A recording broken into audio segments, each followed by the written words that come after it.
Hi friends, நமக்கு சமைக்கிறதுக்கு முன்னாடி வந்து எல்லா காய்கறிகளும் எடுத்து ப்ரீ பிளான்டாக முன்னாடியே எடுத்து வச்சுக்கலாம். அப்படின்னா நம்ம எங்கேயுமே தேட வேண்டிய அவசியம் வந்து இருக்காது. அங்கே இருக்கா இங்கே இருக்கா ஃப்ரிட்ஜை திறந்துட்டு தேடிட்டு இந்த மாதிரி எதுவுமே இருக்காது. ஸோ எல்லாமே எடுத்து கட் பண்ணி வாஷ் பண்ணி எடுத்து வச்சுக்கலாம்.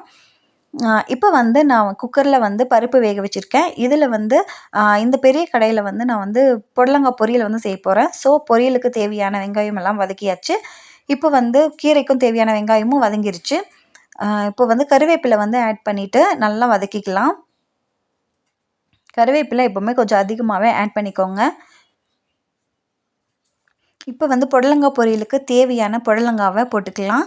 இந்த சைடு கொத்தமல்லி கீரைக்கு தேவையான உருளைக்கிழங்கு வந்து ஆட் பண்ணிக்கலாம். ரெண்டுக்குமே தேவையான அளவு உப்பு வந்து போட்டுக்கலாம்.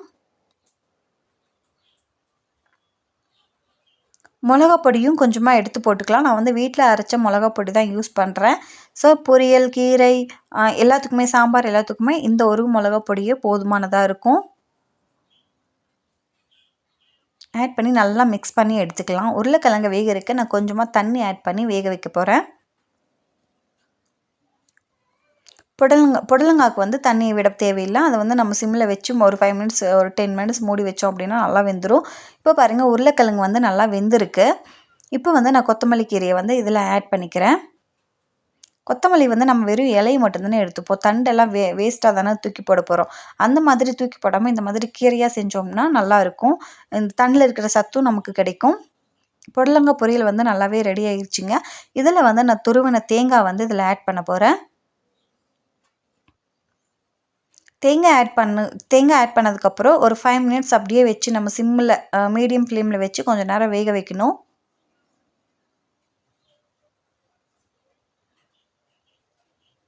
இப்போ புடலங்காய் பொரியல் சூப்பராக ரெடி ஆயிடுச்சு பாருங்கள். செம்ம டேஸ்டியாக இருக்குது. சமைக்கும் போதே நான் எப்படி டேஸ்ட்டாக இருக்குன்னு சொல்கிறேன்னா, சமைக்கும் போதே கொஞ்சம் சாப்பிட்டு தான் பார்ப்பேன். ஏன்னா உப்பு எல்லாம் கரெக்டாக இருக்கா அப்படின்ட்டு. அதனால தான். கீரையும் வந்து நல்லா ரெடி ஆயிடுச்சு. இதுக்கு தேவையான அளவு தேங்காய் வந்து ஆட் பண்ணிக்கலாம். உருளைக்கிழங்கு நல்லா மசிச்சு விட்டுக்கணும். அப்போ தான் நல்லாயிருக்கும்.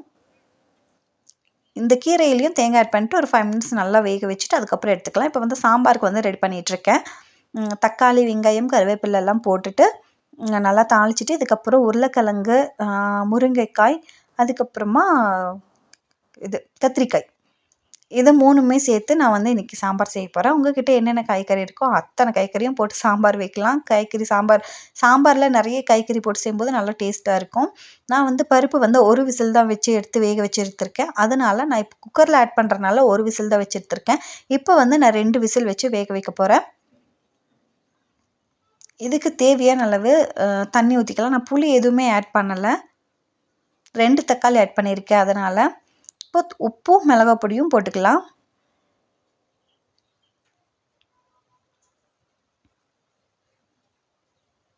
நல்லா மிக்ஸ் பண்ணி விட்டுக்கலாம். மிக்ஸ் பண்ணி விட்டுட்டு ஒரு 2 விசில் வர வரைக்கும் வச்சு எடுத்துக்கலாம். இப்போ வந்து கூடவே நான் ரசத்துக்கு ரெடி பண்ண போகிறேன். ரசத்துக்கு வந்து 3 தக்காளி, பூண்டு, பச்சை மிளகாய், சீரகம், குருமிளகு, மஞ்சள், இது கூட கொஞ்சம் உப்பும் சேர்த்து நல்லா நான் மிக்சியில் போட்டு நல்லா அரைச்சிட்டு தாளிச்சிடுறேன். தாளிச்சிட்டு லாஸ்ட்டாக வந்து கொத்தமல்லி வந்து தூவிட்டு ரசம் வந்து அந்த கொதிக்கிற ஸ்டேஜில் ஆஃப் பண்ணிடலாம். இப்போ வந்து ரசம் வந்து நல்லா ரெடி ஆயிடுச்சு. சாம்பார் வந்து நான் எடுத்து இறக்கி வச்சுட்டேன். சாம்பார் வந்து இறக்கி வேற ஒரு பாத்திரத்தில் வந்து ட்ரான்ஸ்ஃபர் பண்ணிவிட்டு இப்போ வந்து கொத்தமல்லி வந்து நான் ஆட் பண்ணிக்கிறேன். சாம்பார் நல்லா வாசனையாக நல்லா இருக்குது. அவ்வளோதாங்க லன்ச் மெனு முடிஞ்சிருச்சு. வேலையெல்லாம் முடிஞ்சதுக்கப்புறம் கவுண்டர் டாப்லாம் நல்லா க்ளீன் பண்ணிவிட்டு எல்லாமே பாத்திரத்துக்கு வந்து மாற்றி வச்சுட்டேன். ரைஸ் ரெடியாக இருக்குது. சாம்பாரும் ரெடி. ரசம் ரெடி ஆயிடுச்சு.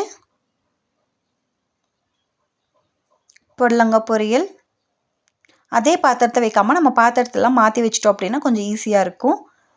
கீரையும் ரெடியாக இருக்குது.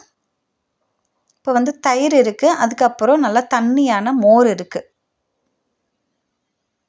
அவ்வளோதாங்க இன்றைக்கி லன்ச் மெனு. இந்த சேனல் உங்களுக்கு பிடிச்சிருந்தா லைக் பண்ணிக்கோங்க, சப்ஸ்கிரைப் பண்ணிக்கோங்க. தேங்க்யூ ஃபார் வாட்சிங். தேங்க்யூ.